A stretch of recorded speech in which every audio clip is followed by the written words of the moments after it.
কোনো পছন্দের মানুষ না। আমি ওর জীবনে অভ্যেস ছিলাম শুধু।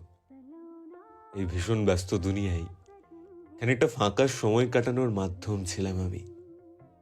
কোনো দিন অনেক গল্প হতো। ও বলে দিত আমায় সব। তাই আমি ভেবে নিতাম আমায় ছাড়া চলবে না ওর। ও আসতো, থাকতো, চলে যেত।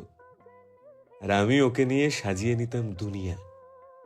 কিন্তু আমার মতো দুনিয়া ওর জীবনে আরো অনেক ছিল। এক শহরে বেশিদিন থাকতো না ও।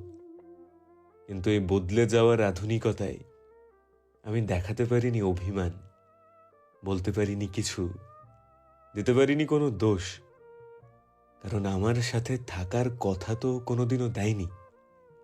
ও শুধু সময় কাটাতে আসতো, আর আমি সেটাকে গুরুত্ব ভেবে নিতাম। সাজিয়ে নিতাম গল্প, ভেবে নিতাম স্বপ্ন। এই দোষটা ওর না, দোষটা তো আমারই, তাই না?